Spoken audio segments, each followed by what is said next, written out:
viewers, we will now move on to our first session of the symposium. Namaste, Kathirasan. Yeah. So the first talk today after the inaugural address by Swamini ji will be by Sri Kathirasan K from Singapore, who will be speaking on the topic Upadeshasahasrī, a unique perspective on the teaching of Vedanta. Just a brief introduction. Kathirasanji is a certified mindfulness teacher, founder CEO of the Center for Mindfulness in Singapore. He had his tutelage under Swami Satprakashananda Saraswati ji, who is a disciple of Puja Swami Dayananda Saraswati ji. He studied the subject of Advaita Vedanta meticulously under Swamiji's guidance for several years. Before beginning to teach this knowledge to serious seekers, he is the author of many books, including 40 Steps to Liberation, a commentary on the Sadhana Panchakam, and the Advaita Vedanta of Shiva Samhita. And he has also several books on secular mindfulness. He holds a PhD in yoga philosophy and meditation and an MBA. You can go ahead, Kathirasanji. Namaste, and thank you, everyone. Yeah, namaste, everyone, for being here. Today's talk is a very special one for me, primarily because I love this text, Upadeshasahasrī, for a couple of reasons. And when Nitinji invited me to speak about this text, I became very happy actually to talk about this, because this text is very special in my experience as well as my understanding of it. Now, before we begin, let's look at a beautiful verse that Śaṅkara has written in this particular text. It goes, Chaitanyam sarvagam sarvam sarva bhuta guhashayam yat sarva vishayatitam tasmai sarvavide namaha. A very beautiful verse is an invocation to consciousness itself, which is Brahman itself, which is Atman itself. And you see several of such verses in the Upadeshasahasrī. And what is the Upadeshasahasrī? Let's now unpack it. Now, the Upadeshasahasrī literally means 1,000 teachings. Upadesha means teaching. Sahasri means 1,000. Now, why 1,000? Does it mean that this text contains literally 1,000 teachings? No.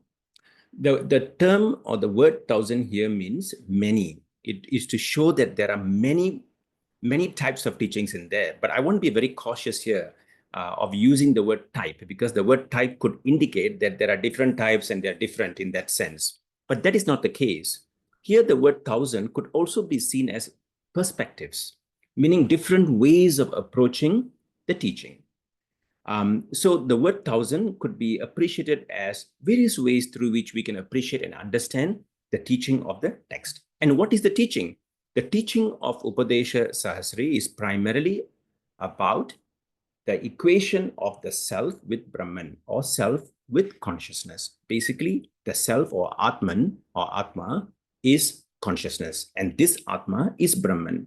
So this is the primary teaching of the Upadeshasahasrī, as with all Vedanta texts, which aims to teach this, what we call equation of Brahman with Atman, Brahman and self, or primarily both Brahman and the self or the Atma are of the nature of consciousness, which what Swamiji has beautifully elucidated in the opening address. So the Upadeshasahasrī's purpose or the teaching is primarily to show that the self is of the nature of consciousness. The self is basically Brahman itself. So now, one other special thing about this particular text is that it's one of the very few works that are reliably attributed. I use the word reliably attributed to Śaṅkara, because there are many prakarana granthas attributed to Śaṅkara. Sometimes both traditional and academic scholars tend to view that some works may not have been from the pen of Śaṅkara. However, the Upadeshasahasrī has been unanimously, agreed by all scholars that it is reliable to say that this text came from the pen of Śaṅkara. And of course, I'm not going to go into the arguments as to why it is so and why the other texts could be potentially not. That's not the point. I have studied the other Prakarana Granthas as well, and they're all great. And in fact, those texts can be one of the best ways and very, very effective ways to understand Vedanta. Yet, the Upadeshasahasrī is still very special for several reasons. And that's what I'm going to talk about today. And the Upadeshasahasrī contains two sections. The first section is the metrical section, which means that the verses are in meters, fixed meters. It is called Padya, the Padya Bhaga. And the second one is the prose section. Prose, which means Gadya, is basically written like, how you read a book, right? It does not have any fixed meter. It's written like how you would read any book. It does not have a very fixed pattern in that sense. So you can say that the metrical is like poetry, which has meters. And prose is like, people call it prose poetry sometimes, which means that it doesn't have meters. So these two sections can be found within the Upadeshasahasrī. Now, in total, in the Upadeshasahasrī, there are 22 chapters. There are 19 chapters in the metrical portion, and then there are 3 chapters in the prose portion. Now, there could be a question that could be arising in your mind. Which one comes first, the prose or the metrical portion? You want to read the book. Some scholars take the view that the metrical portion comes first and then the prose. I am of the view, and I agree with the view of Swami Jagadananda as well, who published one of the very good translations of Upadeshasahasrī, that the prose comes first and then the metrical. And I'll share with you why. Because the prose is like the blueprint, and the metrical is the specific detailing of the blueprint. So when the prose is understood, the metrical would make a lot of sense. And I think approaching it in this way could also allow people to appreciate the text better as well. And I'll unpack it in a while. Why do I say that the prose is the blueprint? So next, why is this text unique? Now, I encountered this text when I was learning with my teacher. To be very precise, although I bought this book in the 90s, I really started to look at it when I was learning with him between 1999 to about 2004, around 2000, 2001. I started to open this book and I started to read, and my eyes literally opened. Why? Let me tell you why. Because when I was learning with my teacher, I was learning the various Prakarana Granthas and also some of the Bhashyams as well, the commentaries and the other works of Śaṅkara as well. However, the best learning that I had during my tutelage was the one-on-one conversations that I had with my teacher. And this could be while we are walking in the park, while we are walking somewhere, or we are sitting and casually. And it's a very nice dialogue through which I asked questions and he answered those questions. And these questions arose from those classes that I've attended with my teacher. However, the questions that arose later or after the class, and when I attempted to clarify this with my teacher, I realized my appreciation actually is like an exponential increase in my appreciation for the nature of consciousness being the self. Because it's through this dialogue that I got the deepest appreciation for this knowledge. And not that the classes based on the Prakarana Granthas were not useful. No, what I'm saying is these questions came up as a result of those classes, but the dialogue that I had with my teacher were the ones that really created the deepest impact for me. So I already had this experience. So when I started to open the Upadeshasahasrī, I started to see something that was very similar to the experience that I had when I learned with my teacher. And what was that? Let's unpack it right now. So what is unique about the Upadeshasahasrī? Now, I believe, I'm very cautious about the word. I use the word I believe because I did not clarify this with Śaṅkara for obvious reasons. I believe that Śaṅkara addresses two significant gaps at the time where he was writing the Bhashyam, potentially. Now, the first gap that he is probably addressing is the absence of a documented teaching method. That means while the Vedanta tradition is basically about a teacher and a disciple, the conversation or the dialogue, we call it Samvada, right? In Sanskrit, is basically a dialogue, an interactive dialogue, right? And I will call it an interactive self-inquiry, all right? It's interactive and it's a self-inquiry. Now, this particular method of conducting that interactive self-inquiry between the teacher and the disciple has not been documented. It's left to the teacher to do this, and the teachers do it very well. Obviously, they are traditional teachers, they would do it very well and very effectively as well. However, as Śaṅkara as he always is, he in his bhashyas, you can see that he's organizing that knowledge. He's creating a system out of it, which is already there, but he's systemizing it and he's organizing it. Now, given that background, it's obvious that Śaṅkara would have also thought about how could we document this method, the teaching method. So, in the Upadeshasahasrī, Śaṅkara bridges this particular gap by offering a clear and systematic methodology. In the prose section of the text, he offers that he presents that methodology. How is it that is being taught? Like, for example, Swamiji spoke about Adhyaropa Pavada, which is basically the negation of superimposition as a principal prakriya, principal method that is used in Vedanta. But how is it used? How does the teacher use it? How does the teacher use it with the seeker, with the seeker? Now, that is not documented.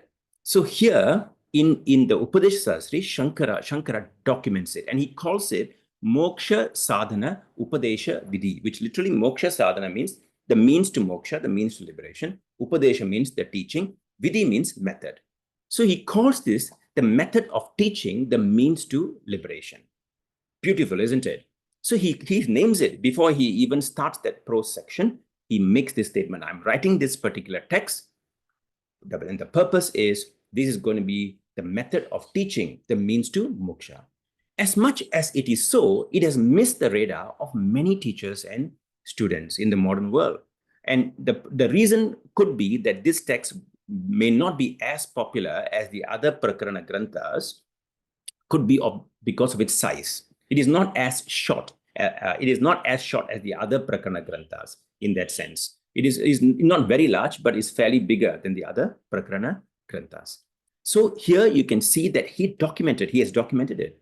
And the second gap that he feels is we also do not have written works for Manana and Nididhyasana. Now, some of you may not have heard of the term Manana and Nididhyasana. I will talk about this a little later. All right. So because there are also lack of written works, even today, when I teach Vedanta to few people who come to me, with whom I share this knowledge, they often ask me, are there any texts for Manana? Are there any texts for Nididhyasana? Usually it would be the usual suspects, right? Like Nirvana Shatkam, Dashashloki, etc., that we would recommend. But is there a prose text that presents, and also as well as in the form of perhaps meters, verses, that can be used for Manana and Nididhyasana? Usually during the time of Śaṅkara, this could have been absent, may not have been there. And therefore, Śaṅkara decides to write this text to also support Manana and Nididhyasana, because these may not be found very directly in the Upanishads, though they are there, but they are not in a form that can be read or can be used for one's own sadhana or practice. So he presents verses written in the first person singular voice. It's a very key point. The verses for Nididhyasana, which means a kind of a meditation on the knowledge, is written in the first person singular voice, meaning he starts with the term I or me. In that sense, you can find that in the verses. And also he devotes an entire chapter, which is the 18th chapter in the metrical section, on Mahavakya Vichara. It means basically the Mahavakya. There are many Mahavakyas. As you know, Mahavakya means the great statements. They are great statements because these statements show the identity between the self and Brahman, self and consciousness. So he has an entire chapter on that. And then in the 19th chapter of the metrical session, he presents a very nice way of a dialogue between the mind and the Atman or consciousness, as if the mind is having a consciousness with consciousness itself. And this is also for the purpose of Nididhyasana as well, to establish the knowledge. So this makes the Upadeshasahasrī very unique. And in today's talk, my focus is only the first one, because I don't have the time to cover all of it.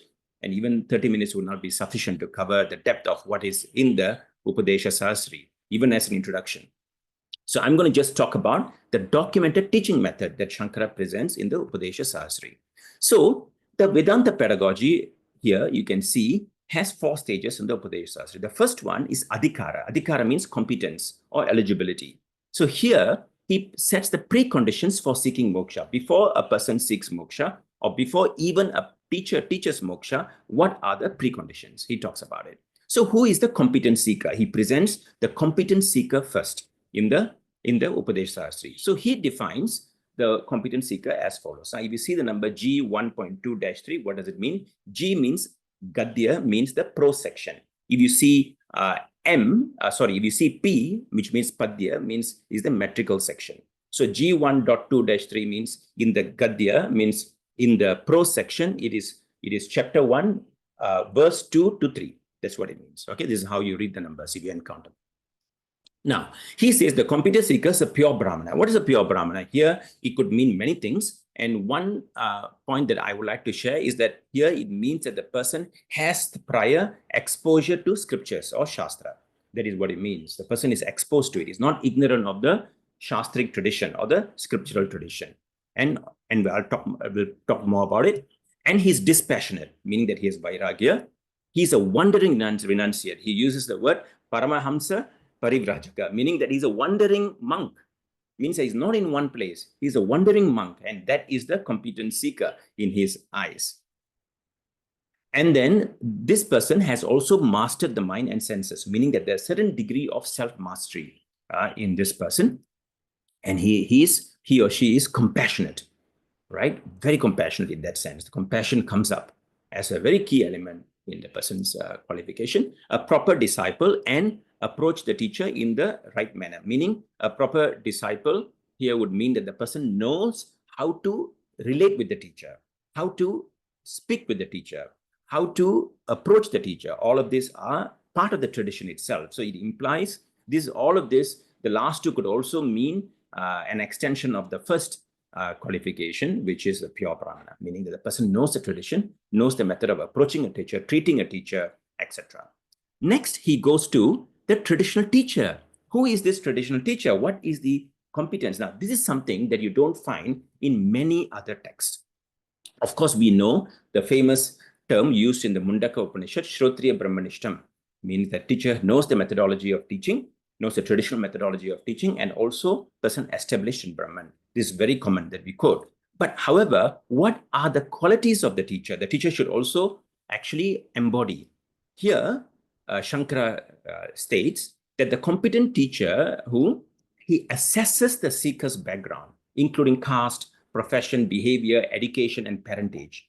So that means the teacher before teaching would have to likely have an interview to understand what is their background. In today's context, it will be background, to look at what have they learned, what is their profession, because all of these impact the current reality, the current self, the current state of being that the person is when he or she presents herself or himself to the teacher.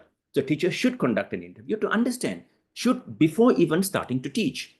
Next, the teacher also identifies obstacles to the seeker's understanding and removes it by cultivating values, attitudes, and conduct as outlined by the Shruti and Smriti teachings. Shruti means the Veda, Smriti means the other texts that are inspired by the Veda, etc.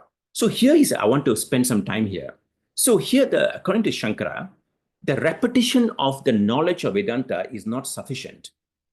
It's a very important point here that we need to recognize, which is when there is an obstacle in the seeker's understanding, the obstacle is not the inadequacy or the unavailability of knowledge. No, the obstacle is caused by the absence of values, attitudes, and conduct.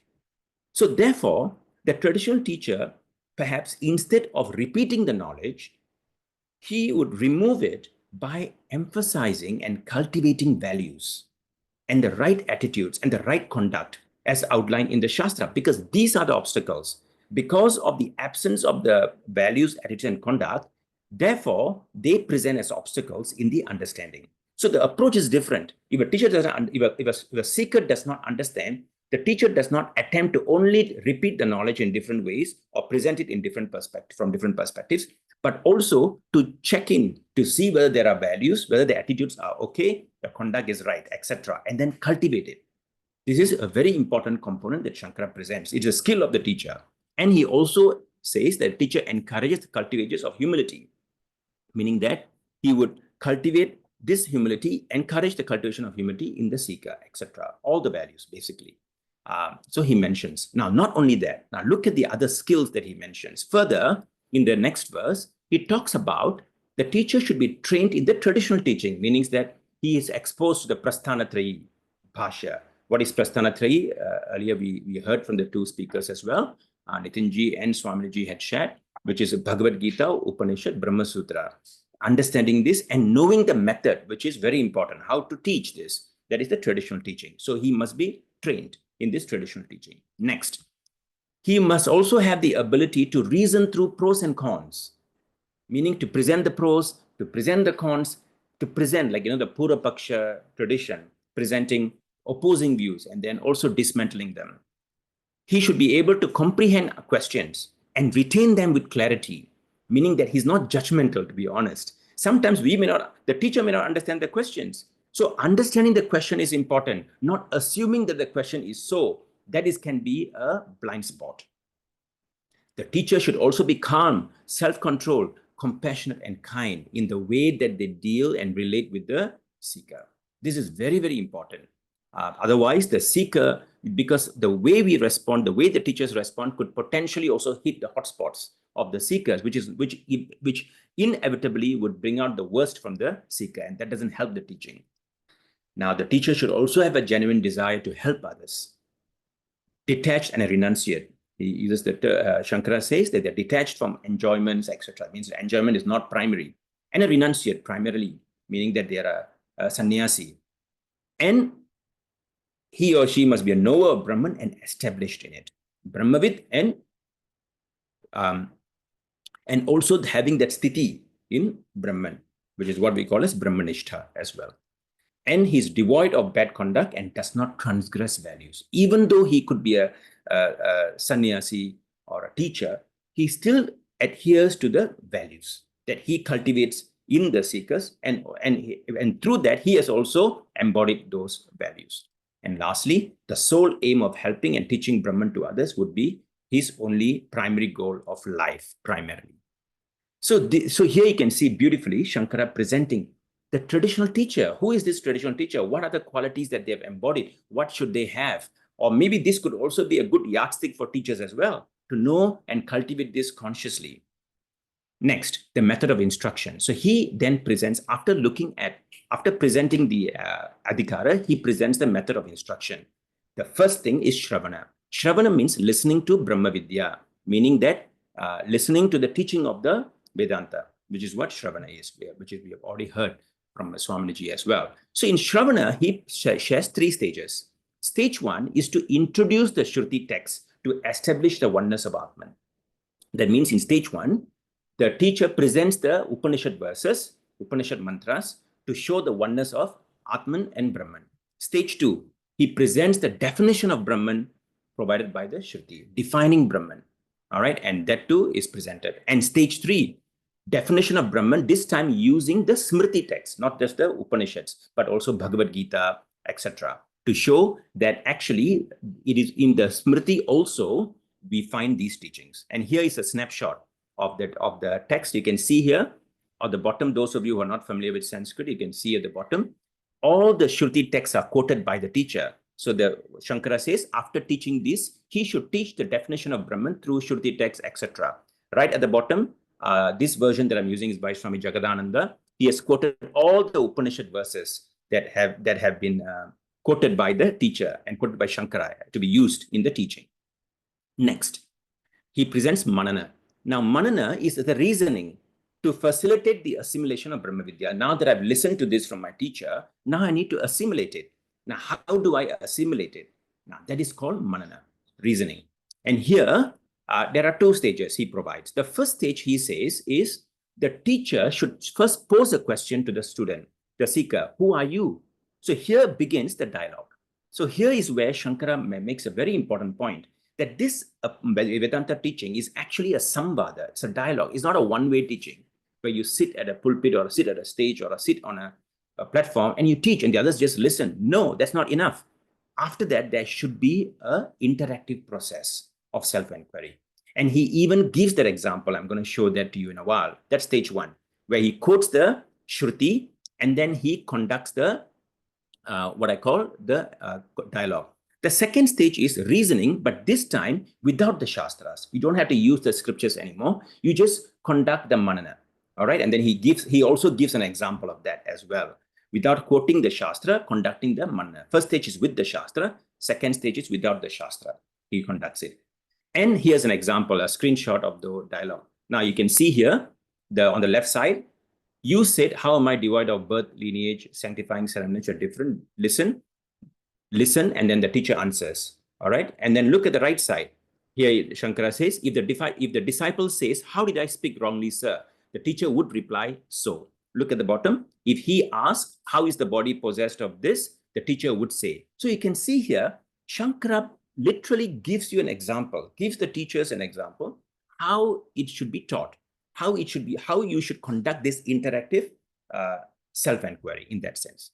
So from here now goes to the last one, the last stage, which is called Nididhyasana. However, Śaṅkara does not use the term Nididhyasana. What is Nididhyasana? Nididhyasana is to embody the knowledge, to make that body yourself, the very state of being.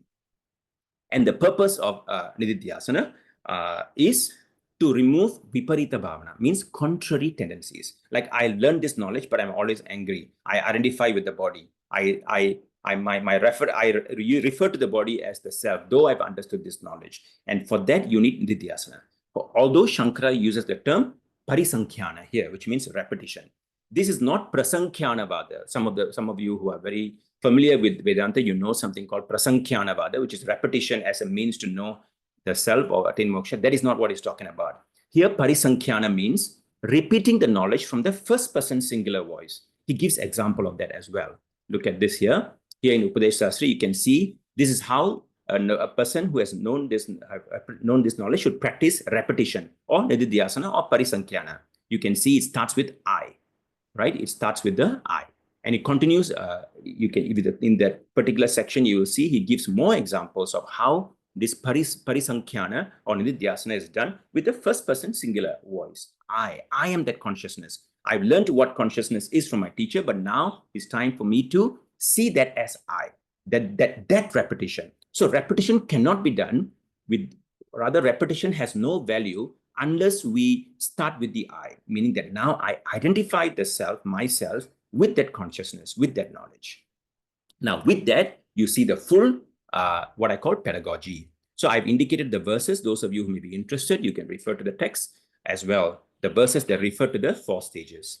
Now, one point that I would like to make is Śaṅkara also mentions in this part under the manana, he implies that at the stage of manana, liberation can take place, meaning that someone can attain moksha at the stage of manana itself. And you can see the reference there. And then if that is the case, why is nididhyasana or parisankhya necessary? That's why I put a dotted line there. So he makes a point. He says, for those who desire to free themselves from past and future actions, meaning people who have this viparita bhavana. So from this standpoint, some of them, people may get liberated through shravana, some may get liberated through manana, which is what he says, and some people would need parisankhya, the repetition, because they have this viparita, contrary tendencies, and that has to be neutralized. And therefore, he presents this very, very beautifully in the text. Now I'm going to conclude. What can we learn from this? One of the important things from the Upadeshasahasrī that we can learn is it's very important for Vedanta to be learned from a teacher. He emphasizes that. Without the guidance of a qualified teacher, which is a traditional teacher, it will not bear fruit. Second point, the teacher also uses a gentle approach. In the Upadeshasahasrī, you realize the teacher is very endearing, very affectionate towards the seeker. It does not get angry. It does not get impatient, does not get frustrated. Instead, he uses terms like somya, vatsa, very gentle terms on the seeker, even when the seeker is wrong. Can you believe that? Even when the seeker is making a wrong statement, an erroneous statement, the teacher is still endearing. That shows the nature of the teacher, which also requires cultivation. And the third point is the teacher also declares to the seeker when he has understood or when she has understood. In this particular verse, he says, the teacher says that now you are liberated. So the teacher's declaration, the teacher's affirmation is very, very critical in the method of instruction, in the teaching itself. And from this, what can we take away? This is my final slide. Now, what can we learn from the Upadeshasahasrī? I've learned so much. I'm just sharing a couple here. Number one, the most effective mode of learning, according to Śaṅkara, through his Upadeshasahasri, is samvada, meaning dialogue. That means the best mode of learning perhaps may not be a group learning. While the group learning is very effective in many ways, but the most effective, I use the word effective very, very consciously, because the samvada allows for clarification of doubts for the seeker, unlike maybe a mass teaching, which may not allow, a lecture maybe may not allow, or the time is very limited, but a samvada provides that opportunity to clarify. Second point, the teacher's compassionate approach. The teacher, throughout the relationship with the seeker, or when he is having that dialogue, interactive self-inquiry, is very compassionate. It does not show anger. There is no impatience. There is so much of accommodation, compassion and kindness, as we saw earlier in that approach. Third point, the Upadeshasahasrī appears to be written for the teacher. Though Śaṅkara says in the beginning of the text, this is for mumukshu, but if you realize, why is he writing this for the mumukshu when all of these are more relevant for the teacher of Vedanta? What does that mean? This is my view. My view is that though the text is written for the mumukshu, he first wants to teach the teachers, or probably present to the teachers, so that the teachers can then be effective by guiding the mumukshus towards moksha. That means it's like a proxy. That means because the way to learn this is through a teacher. So let me write this book for the teacher first. So when the teacher understands this and uses these methods, he or she would then be very effective in actually leading the seeker towards moksha in that sense. Such a brilliant mind. I am nothing but admiration for Śaṅkara in that sense, for thinking, for wanting to document this method. Next point, this text can also be a guidance for seekers as well. Why? Because they can use this text to know whether they have met a traditional teacher. That means through this, they can actually understand that actually they can check, it's like a check to see whether they have been learning from a traditional teacher in that sense. So by looking at this, they know, hey, if my teacher uses all of these methods or this particular approach, then certainly that person is a very, very effective. I use the word effective traditional teacher. And then next point I would like to share is the text can also be helpful for training of teachers. Vedanta teachers who are going through training, the curriculum for the training can also be informed by the Upadeshasahasrī, especially the skills and the values. And the last point is the dynamic teaching style. The dynamic teaching style that the Śaṅkara presents in the Upadeshasahasrī is that the teacher does not follow through a bhashyam or a Upanishad in full, but uses randomly, based on the context, the relevant verses from the Upanishads to address or to clarify or to introduce. So this itself, the dynamic teaching style in the conversation, in the dialogue, is also a very unique thing that Śaṅkara presents in the Upadeshasahasrī. With that, I thank you all for listening, and I hope that this session was very informative and enriching for your own journey in any form that you desire to take this away for. Thank you, everyone, and namaste. Thank you very much, Kathirasan, for a very wonderful presentation on a very wonderful text, I would say. So I think Upadeshasahasrī is one of those texts that is a must study for all serious seekers of Vedanta. Thank you very much for doing this short but very illuminative and enlightening presentation. Thank you very much.